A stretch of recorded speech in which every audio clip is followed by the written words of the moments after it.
and the horses many of them just didn't make it across and died right here. They got stuck, they didn't care, they just kept going. I'm here today to meet Tom Ashmore with the West Texas Archaeological Society, and we're at Horsehead Crossing, which is a famous crossing. You probably remember it from the movie Lonesome Dove. Tom, nice to meet you.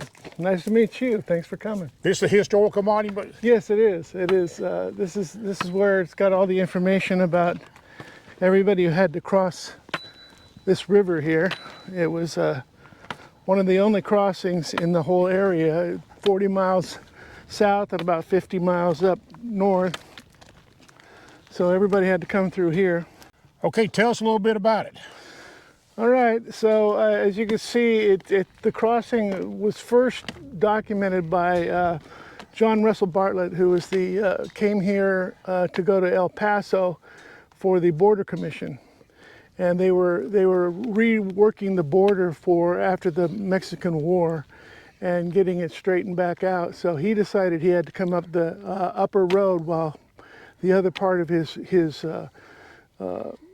group went down the lower road. So he came across this crossing here and documented it in his journal for 1850. We also had the overland stage that came through here. We had the cattle came through here, which, like you mentioned, Lonesome Dove kind of represented that for Goodnight-Loving Trail. And a lot of freighters and everybody, a lot of wagons came through here. A lot of the wagon trains came across here to head to El Paso. So it was the only place that they could get across, and they had to cross because over here, if you look behind you, in the hills here, you'll see this gap. And that gap was the only way to get through those hills. It's a very narrow gap, and they had to come through that or they couldn't get here. So once they got through that gap, they made a straight shot to this location. And the reason they picked this location is because it's one of the few places where it had an easy way to get into the river and back out of the river. Every place else along the river, the banks are very steep, it's very muddy, and very swift. It was very swift. It's not swift anymore. But that was the best way to get across this river at the time. They didn't know of any of the good crossings. But this was close to that gap. So straight shot to the river and easy to get in and out. Let me ask you a question now. Who were the first ones to use this crossing or have a trail that went through here? Was the Comanche or was it the Mexicans, or who was it? It was actually the Humano. Okay. The Humano Indians pretty much this was a nation of Humanos all the way from here to around San Angelo and then all the way down to the Mexican border and actually into Mexico. They were traders before the Comanche or the Apache ever came into this area.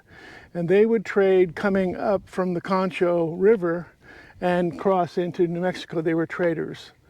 So they were the first ones to find this crossing and develop the trail coming off of the Concho River. Okay. All right, you want to walk down to the river now? Let's go down there.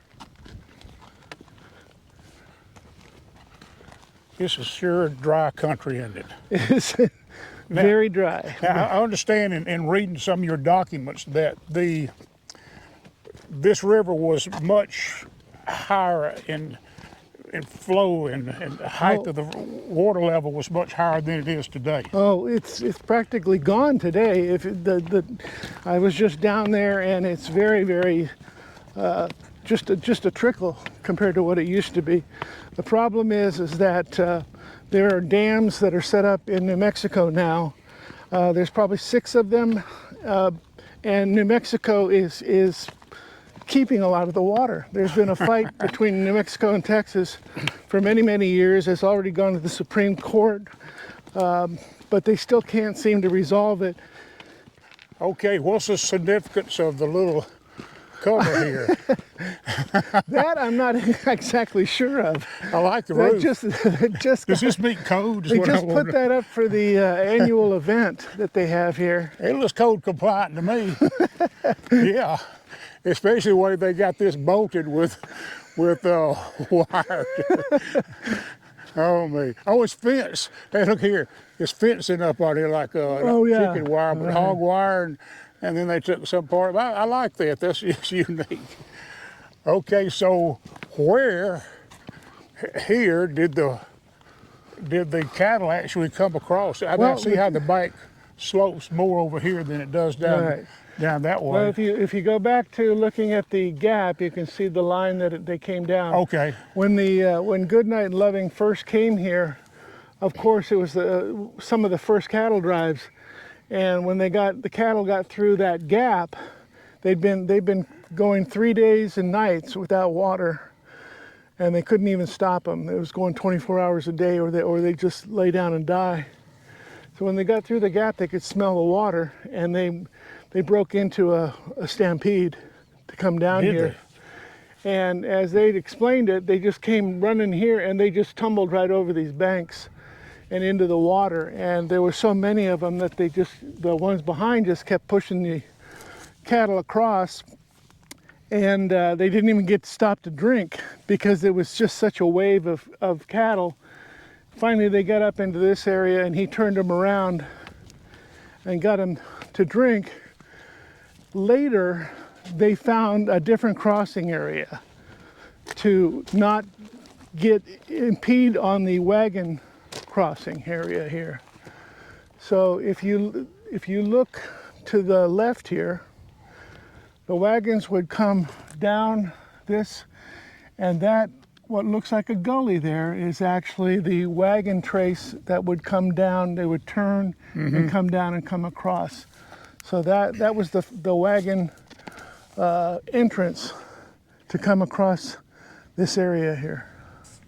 And Yeah, I saw on your map that you had pointed out that on the Google Earth map, I guess it was, or either the Hillshade map, but I remember it came straight from that crossing. I mean, from that gap. From there, and then it runs along the bank here, and then and then it makes a big quick turn here, and then comes across. So when the wagons came out of the river heading west, they turned up to head to Fort Stockton or to head up the west side of the Pecos. And this, what looks to be just a gully, is the remnants of the wagons that were coming up, and the weather has just taken over and made it deeper and deeper and deeper. But this is actually the wagon exit point coming out of the river here. How about that? And from here? From here, it would go right past us and head this direction, Okay. which is towards Fort Stockton.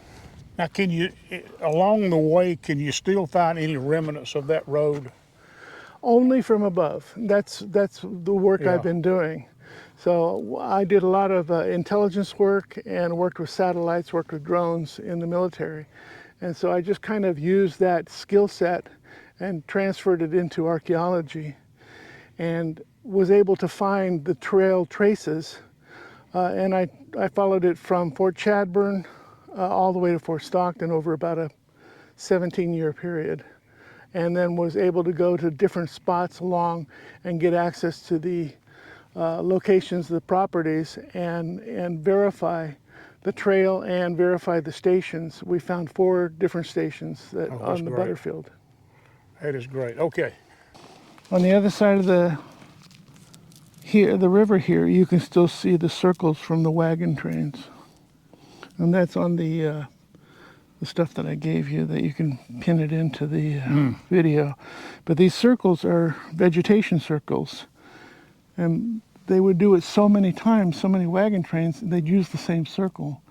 And then the vegetation grows back in a circle after that. So that's how I was able to find a lot of this stuff. So this was just recently that I've been able to figure this one out.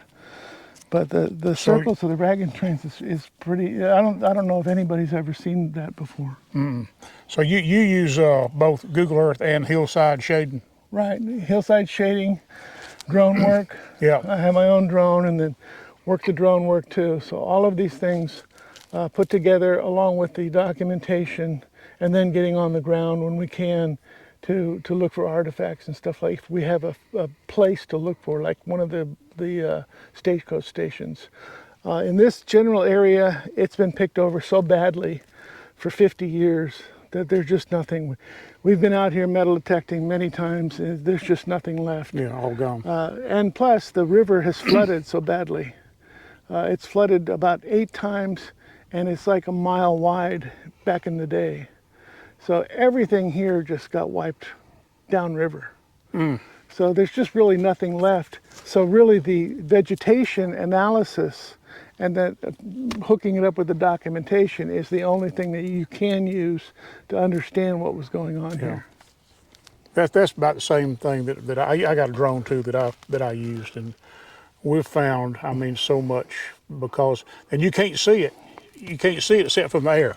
Right. You got to be in the air to see it. You got to be in the air to see it. And in some cases, the drone finds it better. In some cases, satellites still can find it better.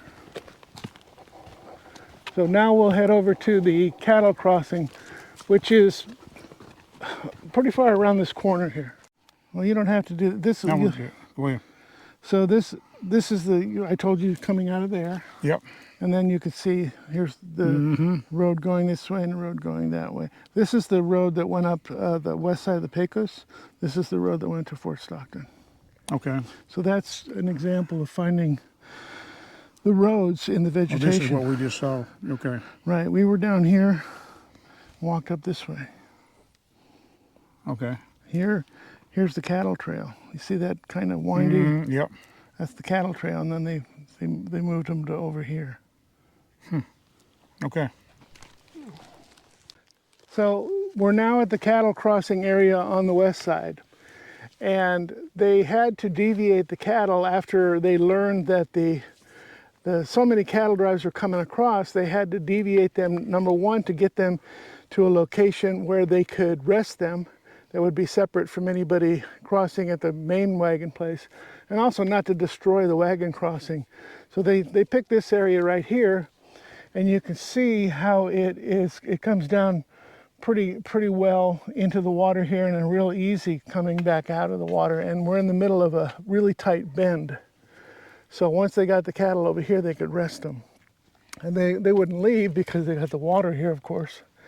And then when they would decide to get back on the trail, they would cross them back across, and they would head them up the east side. And they always went up the east side from here. They didn't go up the west side. Reason being that the east side had grass. It has pretty good grass over there compared to this side. This side has really salinity and alkali destruction, just natural. It just happens to be on the west side. So they would cross them over again and then head up the east side. So this is where they decided to cross them. The way we're able to find it is you can see the deviation from the cattle trail, which paralleled the road, and then it deviates over to this location. Okay, so we're at the Comanche crossing. The Comanche made their road going from Big Spring down to Comanche Spring, which is Fort Stockton now, and on their way to Mexico. And when they would come back, they'd be running all their horses up from Mexico. The ones they had stolen. The ones they had stolen. And they were running them at a very fast pace because they figured they were being followed. And they did this for 90 years, running on the same trail. So that trail between here and Fort Stockton is very, very easy to see. And we followed it all the way here to this point and crossing at this location here, and across it starts to head to the north up that direction, and we followed it all the way to Big Spring. So this was their crossing point. This would be an easy place to get just horses down and through the water here. So they just ran them down the bank. They just ran them down the bank. Now the horses, they've been running for days, and a lot of them would stop to drink the water, and they would get stuck in the water, or they would drink themselves so much that they would actually die from over drinking. And the carcasses were laying all up and down the bank. and they would be pushed downriver, down to where we first started. All the carcasses, and travelers were coming across all the carcasses along the banks, and they started picking up the skulls and they started putting them on the bushes. And that's how it got the name of Horsehead Crossing. How about that? Yeah. It was from all the horses that had died from the Comanches, bringing them back through this spot here.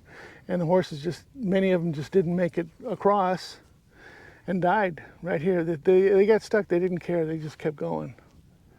So, and we know that this was the crossing point by following this vegetation trail, because 90 years of running horses on the exact same trail, that vegetation is going to show a line in the soil. Okay. All right. Interesting. So now we'll go to the stagecoach crossing. So where we're standing is the turnaround spot for the stagecoach that came from Fort Stockton. So they would come from that direction, and where we're standing, they'd make a big turn here and let the passengers off so they could cross the river on the other side.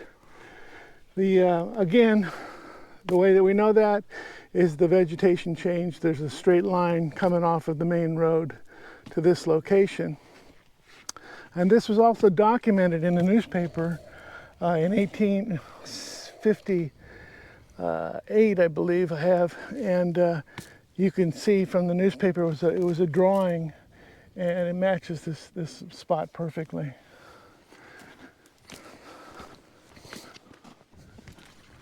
I can tell you've been here many times. Yes, I have. So this is the crossing spot. If you look across, you can, in the right light, you can actually see a trail coming down between those two large bushes. You see it? That was where the stagecoach would be up on top there, come down that trail, and then the line would be across this spot. So they did take the stagecoaches across here? No. Okay. This was where the skiff boat, Okay. pulled by rope, would be across. So the water would be about where the vegetation bushes start right there. Okay. And the water on that side would be just above where those two large bushes are. Okay. So that was the only way they could get across. The stream was too swift. Stagecoaches are too top heavy. They tried floating them at one time. It didn't work. So they had to go to basically a flat bottom rowboat and rope across. So the station was The stations up there. are a quarter mile that direction. Okay. The stage stop was on the road that runs up the east side of the river, side, right. and then they came from there. Then they brought them over here. Right. So there was only one stagecoach station that was only on the east side. The stagecoach station on the west side, it wasn't here. It was 20 miles towards Fort Stockton. Okay. They would stop about 11 miles out of Fort Stockton. That was where they would do their changeover. So those animals had to come all the way here and then all the way back with one team. They would just, I saw a picture in the drawing in the newspaper where they would loose them off of the tongue and let them graze while they were making all the changes. Then they would go to that next station. The station after that was Leon Springs. Okay. So they would go through Fort Stockton, not do a changeover, just do passengers and mail and keep going to Leon Springs, which is 9 miles farther. So this one, I'll show you this picture here. This is between the two trails. We have the Comanche Trail and we have the Stagecoach Trail. And in one of the stagecoach journal from one of the passengers, he talks about after leaving that spot we just came from, they crossed the Comanche Trail, and he said it was eight trails wide of the horses that had been run down this road. And by following these two lines, we can find the middle spot, and this is the spot that traveler was talking about. Right where we are right now. Right where we are now is where that traveler was talking about crossing the Comanche Trail. So that's another verification that we were on the right trail for the Comanche Trail. because they would cross here, and then they would cross over to the wagon road, and then the two would actually become the same trail later. And on the road to Fort Stockton, they ended up using the Comanche Trail because it was already a road for them. And so it was both the same, the Stagecoach Trail, Wagon Trail, and the Comanche Trail from this point on was the same trail. Okay, now tell me this. What was the last date this trail, any of these trails were used? When it was used long after the Butterfield was used, and long after the cattle were used. So it just continued to be used until the properties started getting chopped up and fenced. So we're talking about all the way into the early 1900s. Okay, that's now, great. Even after the trains came through, they were still vehicles coming across and using this road here. So. And the cattle, for sure, were using it all the way into the 1910s, 1920s. Amazing. This is quite the find out here, isn't it? It's been fun working it. It's a puzzle that nobody else figured out, and so I was working on it, and that's how we got this event started, because it is so interesting, and I can take people on the tour.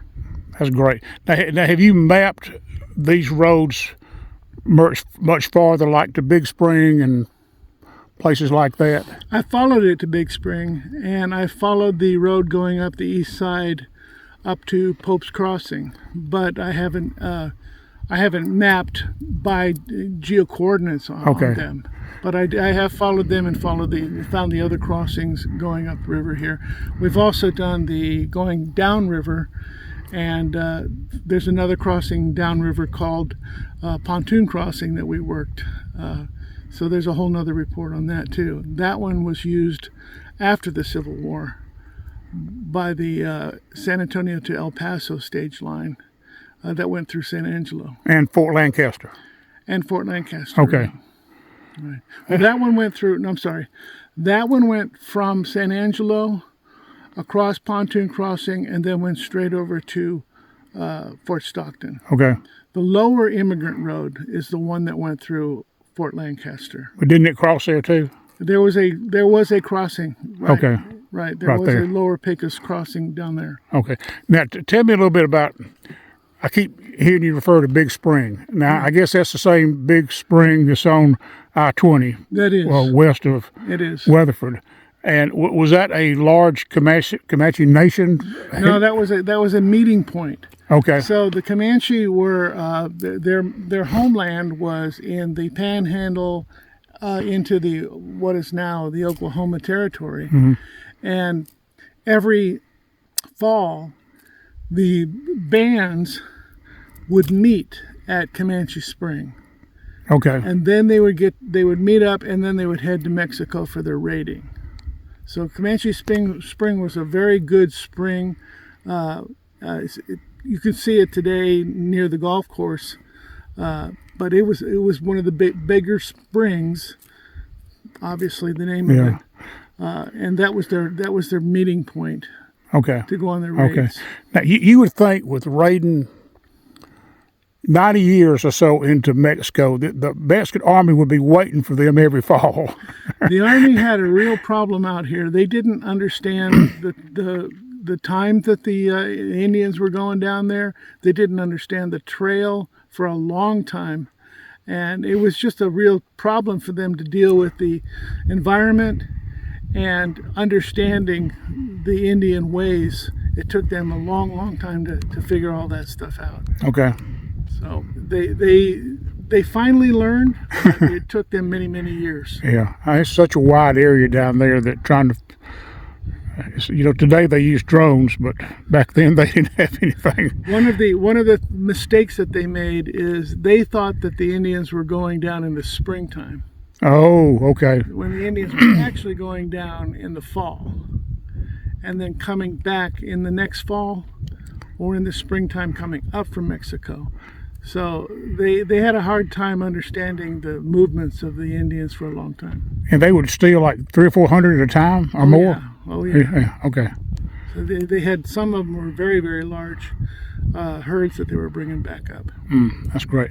Well, I really appreciate you taking the time today to meet with the Wild West History Association and show us and tell us everything that we want to know or need to know about Horsehead Crossing. I mean, I've been wanting to come out here for probably ever since I saw Lonesome Dove. That's what I got, and I always thought it was right below Pecos, and then I learned no, it's way below Pecos, the city of Pecos. So this is great. Yeah, you should come out for our event. It's once a year. Well, I might try to do that. And we bring out chuck wagons that have a big cooking. We bring out the Comanche Indians come down here now with the Apache and the Humano are all down here. They are great people to work with now, and they consider this sacred land for them. So we work with the Comanche now.